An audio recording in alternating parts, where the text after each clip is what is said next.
ఎంఎస్కి వెళ్ళేటప్పుడు మనం బ్యాంక్లో ఇన్ని చూపించాలి, ఏవో అన్నీ ఉంటాయి కదా. ఉంటాయి కదా 50 లక్షలు చూపించాలి, మీకు సొంత ఇల్లు చూపించాలి, అవును అన్నీ ఉంటాయి కదా. నాకా బ్యాంక్లో 50 లక్షలు లేదు, ఉమ్, అసలు సొంత ఇల్లు అనేది లేదు. అవును. ఇప్పుడు నేను 5-6 ఏళ్ళ క్రితం ఇప్పుడు కొనుక్కున్నాను మేము ఏదో. అది కూడా మా పిల్లలు అందరూ హెల్ప్ చేస్తే వాడు వెళ్ళే టైంలో అసలు ఏమీ లేదు నాకు. మా వాళ్ళందరూ భయపెట్టేశారు.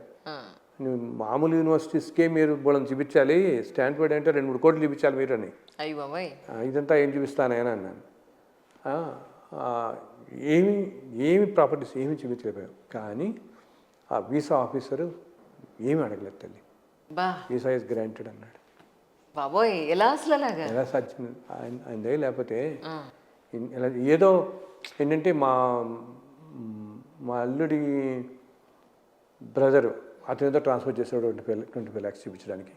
అలా 2-3 ట్రాన్స్ఫర్ చేశారు, కానీ naught into crores or anything. అవును అండ్ నాకేం సొంత ఇల్లే లేదు అసలు, నా పేరు మీద ఇల్లు చూపించడానికి ఏమీ లేదు. బట్ స్టిల్ ఏమీ అడగలేదు, అసలు ఏమి అడగకుండా.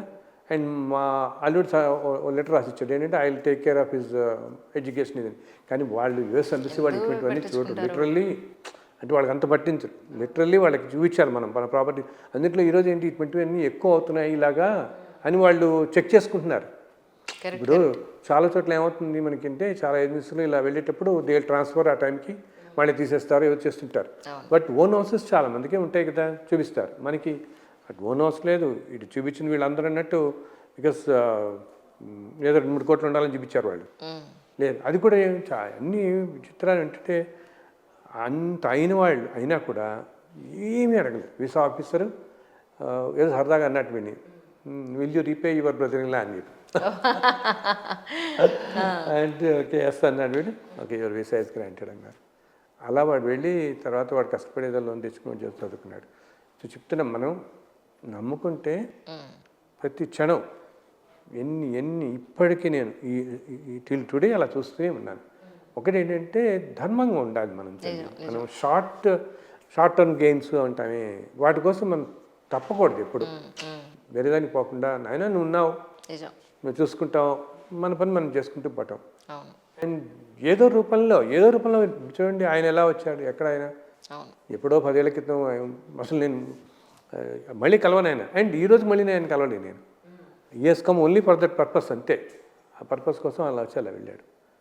సో అంతే భగవత్ రూపంలో ఎవరినో ఒకళ్ళు పంపించి మిమ్మల్ని ఏ టైం పంపించి ఆ టైంకి వాళ్ళ మనసుల్లో దూరి అంటామే చేయిస్తాడని. నిజంగా ఆయన మనసులో దూరి కాకపోతే ఎప్పటి ఆయన మళ్ళీ తీసుకొచ్చి ఆ ఫైల్స్ అన్ని తిరిగేయించి ఎక్కడో పారేసిన ఫైల్స్ వాళ్ళంతా తిట్టుకున్నా చేయించాలంటే ఏంటంటే అంతే. నమ్ముకోవటమే. నేను అందుకు నేను అందరితో చెప్తాను, మీరు భగవంతుని ప్రసారం చేసుకోవాలి, బిడ్డల నుంచి పడాలంటే మీరు పెద్దగా పూజలు చేయలేకపోతున్నాను సార్ ఇలా అంటుంటారు నాతో అందరూ. అందరిలా చేయలేకపోతున్నాం. అది కూడా ఇప్పుడు కష్టాల్లో ఉన్నప్పుడు అది కూడా స్తోమత ఉండదు కదమ్మా. ఇప్పుడు ఎవరి దగ్గరికి వెళ్తావు, నువ్వు జాతకం చూపించుకుంటే ఇలా కష్టాలు పడుతావు, వీళ్ళ నీకు ఉంటుంది ఏదో 20,000 అవుతుంది, 30,000 అవుతుంది, చేయాలి అంటారు కదా, శాంతులు చేయాలి, చేయాలి చేయాలని. వాడికి అది కూడా ఉండదు కదా. అంత కష్టం ఉన్న మనిషికి అది మళ్ళీ వాడు అప్పదెచ్చి చేస్తే ఇంకా కష్టం కదా దానివల్ల వాడికి. సో దాని బదులు ఏంటి, ఏం అక్కర్లేదు, భగవంతుని కళ్ళు మూసుకుని నమస్కారం పెట్టుకుని నాయన నువ్వే నన్ను బయటపడేస్తావు. అది చెప్పినంత తేలిక కాదు, కానీ అంత ఫెయిత్ పెట్టుకుంటే, అంత ఫెయిత్ నువ్వు ఉన్నావు, నువ్వు తీరుస్తావు. నేను నా జీవితం నేను ధర్మంగా ఉంటాను నేను అని అంటే, ధర్మం అంటే కూడా అందరితో అదే నేను చెప్తాను. ధర్మం అంటే నాయన అదేదో భయపడిపోక్కర్లేదు, ధర్మం ఆచరించడం అంటే పెద్ద వర్డ్ అనుకుంటారు అందరూ. అమ్మమ్మో అంటే పీఠాధిపతులు స్వామీజీలు చెప్తారు ధర్మం ఆచరించాలని, మేము అక్కడ ఆచరిస్తూ ఉంటారు. ధర్మం ఆచరించడం అనేది సింప్లెస్ట్ ఫామ్లో చక్కగా నవ్వుతూ ఉండండియా బాబు ప్రశాంతంగా, అందరితో సౌమ్యంగా ఉండటమే ధర్మం ఆచరించడం అంటే. అసలు ధర్మం కాపాడండి, మనం చూస్తుంటాం కదా ధర్మం రక్షిత అని. ధర్మాన్ని రక్షించడం అంటే దాన్ని ఏదో మనం బ్యాగ్లో పెట్టి రక్షించడం కాదు, ఆచరించడమే. ధర్మాన్ని ఆచరించడమే రక్షించడం అన్నమాట దాన్ని ఇచ్చింది ఉంటే. Correct sir. అప్పుడు అదేంటంటే మనలో ఒక కవచంలా కాపాడుతుంటుంది. సో దానికి ధర్మాన్ని ఆచరించడానికి పెద్ద ఏం అక్కర్లేదు. Be good to people. మీకున్న దాంట్లో ఉన్న రోజుల్లో మన ఎదుర్కొండా మనకి మన ఇంట్లో పనిచేసే పని వాడుకో. ఎందుకు మనం ఏదో కార్లో వెళ్తాం తల్లి, వెళ్తుంటే గబక్కుని ఏదో ట్రాఫిక్ సిగ్నల్ దగ్గర మన బ్రేక్ పడుతుంది, పడగానే ఎవరు అడుక్కునే వాళ్ళు వచ్చి పాపం కాలు చేయలేని వాళ్ళు ఒకటే కొడతారు తలుపులు, చూస్తాం కదా ఇవన్నీ మనం. ఓకే అండ్ ఎంతున్నా మనం చాలామంది వెళ్ళిపోతారు ఇవ్వకుండా. అటువంటి మీరు గమ్ముకుని 50 రూపాయలు తీసే వాళ్ళకి ఇవ్వండి, ఎంత సంతోషపడతాడు. ఓకే, మనం తర్వాత వెళ్ళి ఓ హోటల్కి వెళ్ళి మనం 1000 రూపాయలు ఖర్చు పెడతాం. వాడు ఏమనుకుంటాడు వెంటనే, భగవంతుడు ఇచ్చాడు అనుకుంటాడు. ఆ క్షణంలో అదే అనుకుంటా. ఇప్పుడు మనకి ఏదైనా ఎవరినో సహాయం చేస్తే వెంటనే అనుకోం మనం, భగవంతుడు ఉన్నాడు ఆయన ఈ రూపంలో చేశాడని. వాడు ఏమనుకుంటాడు, వాడికి అప్పుడు తిండి వస్తుంది కదా, వాడు వెంటనే ఏది అనుకుంటాడు, భగవంతుడు. ఆ బ్లెస్సింగ్స్, ఒక సోల్ ఇచ్చే బ్లెస్సింగ్స్ మనిషికి చాలా కాపాడతాయి. అది ఏంటంటే డైరెక్ట్గా చెప్పకపోవచ్చు, బట్ సోల్ కనుక సంతోషపడితే. అందుకని మన వాళ్ళు ఎప్పుడు అనేవాళ్ళు చిన్నప్పటి నుంచి మనకేం చెప్తారు, నలుగురికి సహాయం చేయరా, నలుగురితో మంచిగా ఉంటారా, ఇవేగా మనం చెప్పేది. నలుగురితో బాగుండండి, నలుగురితో సహాయం చేయండి. నలుగురు అనేది నాట్ నెంబర్ అనమాట, నలుగురు అని కాదు, 10 మందితో మనం ఎంత ఎక్కువ మందితో చక్కగా ఉండి మంచి చేయగలుగుతామో, ఇన్ టర్న్ ఆ blessings to comers to come back. And okay, కష్టపడే పీరియడ్ వచ్చినప్పుడు కష్టపడతాం. ఇప్పుడు సాక్షాత్తు భగవంతుడు పడలేదు, శ్రీకృష్ణుడు పడలేదా, రాముల వారు పడలేదా, వాళ్ళే కష్టాలు పడుతాం కాలేంది, నువ్వు నేను ఎంత చెప్పు. సో అప్పుడు మాత్రం ఇదే నేను ఇప్పటికీ నేను అందరూ చెప్తాను. నేను చూస్తున్నాను, నా జీవితం అనే కాదు, నేను చుట్టుపక్కల కూడా చూస్తున్నాను. ధర్మంగా ఉండే వాళ్ళు కూడా కష్టాలు పడుతున్నా ఆ టైం వచ్చినప్పుడు బయటపడతారు. ఆయన తప్పకుండా చూస్తాడు. బికాస్ నేను అందరితో ఉంటాను, ఇది కైండెస్ట్ ఆఫ్ ఆల్ అంట. ఆయన ఎవరికి కష్టం పెట్టాడు, ఇంకా తొందరగా వీళ్ళని పడేద్దామని చూస్తాడు బయట. ఏంట్రా బాబు వీళ్ళు తెలుసుకోలేకపోతున్నారు, బయటపడేద్దామని చూస్తాడు చెప్తే. అండ్ మనం నిజంగా మన ఇంటర్నల్గా మన ఆలోచనలు ఏమిటి, మన స్వభావం ఏమిటి అన్నది మన తల్లికి, మన తండ్రికి, మన అన్నకో, మన తమ్ముడికో, మన పిల్లలకో ఎవరికి తెలియకపోవచ్చు, ఆయన మాత్రం తెలుస్తుంది. దట్ ఈజ్ అబ్సల్యూట్లీ ట్రూ కదా. ఆయన భగవంతుడికి మాత్రం ప్రతి క్షణం మన ఆలోచనలు ఏమిటి, మన కష్టాలు ఏంటి, మన వీక్నెస్లు ఏమిటి, ప్రతిదీ తెలుస్తుంది. అది మనం ఏంటంటే మనం ఎన్ని విన్నా కూడా మనం అంట పట్టించుకోం చాలామంది, ఆయనకు తెలిసిన రీతి. అందుకని ఆయన అందరూ అంటారు చూడండి, ఇంతకంటే కరుణామయుడు అయ్యా, ఇదే చదువుతాం కదా మనం, తప్పకుండా బయటపడేస్తాడు. నా లైఫ్లో ఇప్పుడు చెప్పాను కదా మీకు, చూస్తారు ఇవి ఎలాగే ఇలా ఎన్నెన్నో చూశాను తల్లి. అలా మనం పట్టుకుని నిలబడ్డామంటే మనని కాపాడుతుంది. మనం మాత్రం ఇలా ఎన్ని ఎక్స్పీరియన్సెస్ చూస్తాను. జస్ట్ ఒక 4-5 వేల రూపాయలు కష్టపడి ఆ టైంలో వాళ్ళు, ఇన్ఫ్యాక్ట్ నేను ఎన్నో అనమాట ఇట్లాగా. ఆ కంపెనీ డైరెక్టర్లే నాకు బాగా తెలుసు. ఏదో స్కూల్కి మా అమ్మాయి అడ్మిషన్స్ కన్నా వెళితే వాళ్ళు ఎంత పట్టారో 5,000 మీరు కట్టాల్సిందే అని.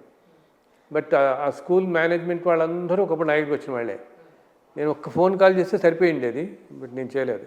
నేను చెప్పి, నేను 20 రోజులు టైం కావాలండి, నేను మీకు కడతాను 5,000 అండి అన్నాను. నేను ఫోన్ చేయలేదు. యాక్చువల్గా మా పెద్దమ్మాయి ఎప్పుడు తల్లి, మేము అక్కడ సంతోష్ నగర్లో ఉండేవాళ్ళం కదా.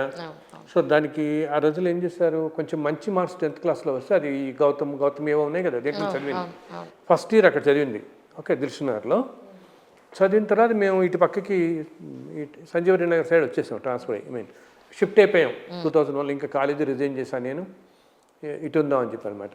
సో దీనికి ఏం చేశారంటే 10th కొంచెం మార్క్స్ బాగా వచ్చాయని చెప్పి ఫస్ట్ ఇయర్ ఫీజులో 5,000 రూపీస్ డిడక్షన్ ఇచ్చారు దానికి. ఓకే, అర్థమైందా, ఫీజులో డిడక్షన్ ఇచ్చారు. సో ఫస్ట్ ఇయర్ అయిపోయింది.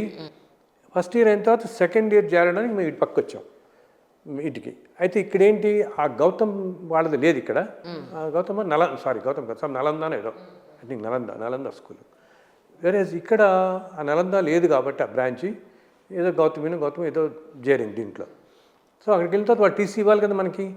వెళ్ళి వాళ్ళని అడిగాం, ఇలా అయిపోయింది, మేము మా అమీర్పేట సైడ్ మారిపోతున్నాం అండి, మాకు ఆ టీసీ ఇవ్వండి అంటే, అతను వెంటనే అక్కడున్న ఆ మేనేజర్ ఎవరు ఉంటారు కదా, అతను ఇంకేం పెట్టాడు తెలుసు నాకు, వెంటనే మీ అమ్మాయికి 5,000 అప్పుడు మేము డిస్కౌంట్ ఇచ్చాం కదా, ఆ 5,000 కడితే కానీ మీకు టీసీ ఇవ్వనున్నాడు. అయ్యో, అదేమిటి అసలు అర్థం ఉందా? నేను 5,000 ఇస్తే కానీ మీకు డిస్కౌంట్ ఇవ్వనండి, మీరు ట్రాన్స్ఫర్ అయిపోతున్నారు కాబట్టి మీరు ఆ 5,000 పే చేయాలన్నాడు. నేను అన్నాను, బాబు మేము ఇప్పుడు అసలే కష్టాల్లో ఉన్నాను, నేను ఇప్పుడు వెళ్ళి షిఫ్ట్ అయ్యాము, ఇప్పుడు నీకు 5,000 వెళ్ళంటే, కానీ అది ఏ కాలేజీ అయితే మేము చేర్పించామో ఆ కాలేజీ డైరెక్టర్స్ 4 వచ్చేవాడు. ఎంతో ప్రాణం నేనంటే. ఆ మేనేజర్ దగ్గర నుంచి ఒక్క నిమిషం, బాబు మీ డైరెక్టర్ ఫోన్ చేస్తానంటే చాలు, ఇంకేం అక్కర్లే. నేను ఒకసారి మీ డైరెక్టర్ చేయండి, నేను విశ్వత్ గారు వచ్చారని చెప్పాను అంటే, కానీ నేను ఏమనలేదు. నేను కళ్ళు మూసుకొచ్చుని, నాకు 20 రోజులు టైం ఇవ్వండి, నేను ఇస్తానని చెప్పి ఆ తర్వాత ఓ 20 డేస్ తర్వాత వెళ్ళి 5,000 ఆయనకి ఇచ్చి నమస్కారం పెట్టి అటీస్ తీసుకుని వచ్చాను. మనం చక్కగా చదువుకున్న తర్వాత బిఏ ఇన్ఫోసిస్లో చేరి చక్కగా ఉంది. సో చెప్తున్నాం, మనం ఆ ధర్మం అనేది వదిలిపెట్టకూడదు అస్సలు. మన వాల్యూస్ ధర్మం అది ఎప్పుడు మనని కాపాడుతుంది. సింపుల్ చెప్పాను కదా, వీ గుడ్ టు బీ.